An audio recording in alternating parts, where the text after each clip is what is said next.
Assalamualaikum warahmatullahi wabarakatuh. Al-Hadithur Rabi', hadis yang keempat. An Abdurrahman Abdullah bin Mas'ud radhiyallahu anhu qala hadatsana Rasulullah sallallahu alaihi wasallam wa huwa as-sadiqul masduq inna ahadakum yujma'u khalquhu fi batni ummihi arba'ina yawman nutfatan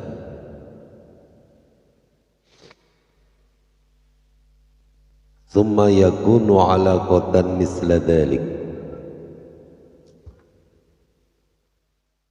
thumma yakunu mudghatan misla dhalik thumma yursalu ilayhi al-malak fayanfukhu fihi ar-ruh wa yu'maru bi arba'ati kalimatin bi kadbi rizqihi wa ajalihi wa amalihi wa sakiyun aw sa'idun wallahu alladhi la ilaha ghairuhu inna ahadakum la ya'malu bi amali ahlil jannah hatta yakuna bainahu wa bainaha illa dira' fayasbiqu alaihi alkitab fayamalu bi'amali ahlin nar fayadkhuluha inna ahadakum la ya'malu bi'amali ahlin nar hatta ma yakuna bainaha wa bainahu illa dira' fayasbiqu alaihi alkitab fayamalu bi'amali ahlil jannati fayadkhuluha rawahu al-Bukhari wa Muslim. Hadis ini menerangkan tentang kejadian manusia. Asal mulanya adalah sperma atau air mani. Air mani seorang laki-laki masuk ke dalam tubuh manusia seorang perempuan, maka berkumpul di situ, dikumpulkan Allah dijadikan anak. Khuliqa mimma indafik, manusia itu diciptakan dari semburan air. Proses kejadiannya anak itu berkumpulnya sperma laki-laki dengan seorang perempuan di anggota badan seorang perempuan. Air mani itu proses awalnya. Dia masuk ke dalam jasad seorang perempuan, dia berjalan-jalan di tubuh seorang perempuan selama 40 hari. Kemudian Allah kumpulkan sperma tadi, dikumpulkan kemudian dikasih taburan debu, yang debu itu terbuat dari bibit benih bayi. Maka sperma tadi menggumpal menjadi gumpalan, mengental, menggumpal menjadi gumpalan darah. Maka segumpal darah tersebut lama kelamaan membesar, kemudian menjadi gumpalan daging, menjadi mudghah, daging kempal atau gumpalan daging. Kemudian setelah menjadi gumpalan daging 40 hari sempurna, maka Allah jadikan bentuk manusia, dikasih telinga, hidung, mata, lesan dan sebagainya. Kemudian Allah belah daging, gumpalan daging tersebut, dalamnya dibentuk usus, dibikin organ-organ dalam seperti hati, ulu hati dan sebagainya. Maka proses dibentuknya oleh Allah itu sekehendak Allah. Mau dijadikan anak yang cantik ya terserah Allah, mau yang jelek ya terserah Allah. Allah membentuk, membikin hidungnya yang mancung atau yang pesek, matanya yang bagus, belalak ataupun yang sitip, itu terserah Allah. Kebetulan kalau kita dijadikan oleh Allah dengan sempurna, dengan wajah yang cantik, yang ganteng, maka kita syukuri. bahwa kita dibentuk oleh Allah dengan bentuk yang bagus. Dan jika kita dibentuk oleh Allah dengan bentuk yang kurang bagus, misalnya hitam, kecil dan sebagainya, itu juga kita syukuri. Itu adalah pemberian Allah Subhanahu wa taala. Terserah Allah. Huwallazi yusawwirukum fil arhami kaifa yasha. Allah menjadikan bentuk manusia itu sekehendak Allah. Lah ketika sempurna 40 hari menjadi segumpal darah, 40 hari segumpal daging, kemudian lama kelamaan sampai 4 bulan, maka ditiuplah ruh malaikat, meniup ruh ke jasad anak tersebut, maka akan menjadi hidup 4 bulan. Nah ini ketika 4 bulan, maka ditentukan, Allah suruh menulis tentang rezekinya, berapa rezekinya mau dikasih, kemudian ajalnya sampai umur berapa, amalnya baik ataupun buruk, itu sudah dicatat. Lah ketika dalam proses ketika masih menjadi gumpalan-gumpalan darah, ini diambil oleh malaikat, kemudian dihadapkan oleh Allah Subhanahu wa taala. Malaikat itu mengatakan kepada Allah, ya Rabb, makhlukatun au khairu makhlukatin. Ya Rabb, ini mau dijadikan atau tidak? Maka ketika Allah mengatakan ghairu makhlukatin, tidak saya jadikan.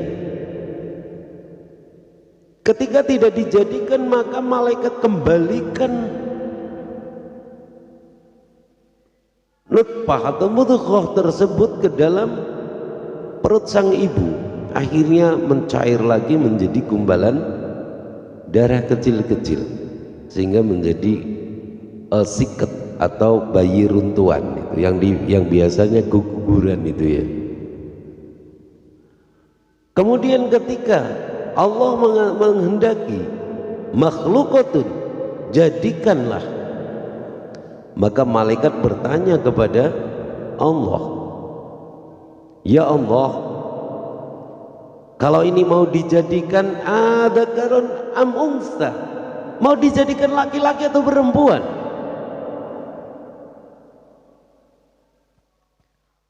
Asyakyun am sa'idun, ini dijadikan mau bahagia atau celaka? Berapa rezekinya ya Allah, dan berapa umurnya dia hidup di dunia? Kemudian mau dibunuh di mana, di bumi mana, di kota mana, di desa mana, RT RW-nya berapa? Ini sudah tercatat semua, ditanyakan oleh malaikat semacam itu. Kemudian jawab Allah, idhab ila ummil kitab fa innaka tajid fiha kullu dhalik.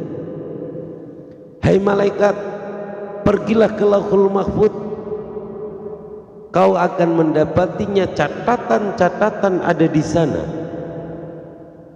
Kemudian malaikat pergi ke Lauhul Mahfuz dan di sana melihat catatan-catatan yang ada di sana. Bagaimana bayangan kita? Kita membayangkan tentang adanya aplikasi BIP. BIP di desa itu ada data-data seluruh warga desa. Maka ketika kita mau melihat ataupun mencari data seseorang di situ, kita tinggal mencatat nama kakak, kemudian akan muncul nama, nik, alamat lengkap, kemudian sampai anaknya itu anak berapa, umurnya berapa, laki-laki atau perempuan, tercatat semua di situ. Lah malaikat ketika disuruh untuk melihat di Lauhul Mahfuz, maka malaikat melihat, mungkin ya seperti BIP itu diklik langsung muncul, oh gumpalan darah ini, janin ini mau dijadikan laki-laki misalnya atau perempuan, ini mau dikehendaki bahagia, mau dikehendaki atau celaka, itu sudah ada semua. Kemudian sadur oleh malaikat, dicatat yang ada di Lauhul Mahfuz. Kalau sekarang ya mungkin di-scan lebih cepat lagi ya, pakai HP scan, itu sudah kelihatan. Lah ketika sudah ditentukan oleh Allah di Lauhul Mahfuz, maka nasib seseorang ini sangat berpengaruh. Iya. Ini nantinya akan menentukan kehidupan manusia ketika pada akhir hayatnya. Kalau sudah ditentukan, Allah menentukan baik, maka nanti pada akhir hayatnya pun menjadi baik. Akan tetapi ketika ditentukan oleh Allah menjadi jelek, maka menjadi su'ul khotimah. Inna ahadakum la ya'malu bi'amali ahlil jannah hatta ma yakuna bainahu wa bainaha illa dira. Jadi ketika manusia itu beramal sebagaimana amal ahli surga, maka yang menentukan adalah waktu yang sangat-sangat sedikit. Fayasbiqu alaihil kitab fayamalu bi'amali ahli nar fayadkhuluha. Maka ketika manusia itu beramal yang baik, sholatnya tertib, ibadahnya selalu tertib, seakan-akan dia pasti masuk surga karena amalan-amalan yang bagus. Tapi kalau dilihat dari catatan Lauhul Mahfuz, dia dicatat oleh Allah di Lauhul Mahfuz itu menjadi sakiyun, menjadi orang yang celaka, maka pada akhir hayatnya fayamalu bi amali ahlin nar, maka pada akhir hayatnya dia bisa beramal amalan-amalan orang ahli neraka. Fayadkhuluha, maka dia masuk neraka. Wa inna ahadakum la ya'malu bi amali ahlin nar hatta ma yakuna bainahu wa bainaha illa dira. Maka ketika manusia itu beramal sebagaimana amalan-amalan orang ahli neraka, ya maksiat ya, mabuk-mabukan, berjudi, main perempuan, merampas, menggunjing tetangga dan sebagainya. Akan tetapi fayasbiqu alaihil kitab fayamalu bi'amali ahlil jannati fayadkhuluha. Maka ketika beramal yang jelek tapi catatan-catatan Allah di Lauhul Mahfuz itu bagus, maka pada akhir hayatnya dia bisa mengucapkan kalimah-kalimah yang sebagai ahli surga. Contoh, man akhiru kalamihi la ilaha illallah dakhalal jannah. Barang siapa yang pada akhir hayatnya dia bisa mengucapkan la ilaha illallah, maka masuk surga. Terus bagaimana tentang kita? Kita beramal, sudah beramal seperti ini, tapi nanti ketentuannya Allah di Lauhul Mahfuz kita tidak tahu mau baik atau tidak, mau neraka atau surga, itu kan sudah ada ketentuan Allah dari sejak kita masih dalam kandungan. Itu ada dalam catatan di Lauhul Mahfuz. Bagaimana tentang amal kita? Apakah orang-orang yang beribadah seperti kalau malam tadarus Al-Quran, sholat tahajud dan sebagainya, itu kok nanti masuk neraka, itu gimana? Allah tidak akan menyia-nyiakan amal seseorang. Allah tidak akan menyia-nyiakan ibadahnya seseorang, yang mana ibadahnya itu lillah, hanya karena Allah.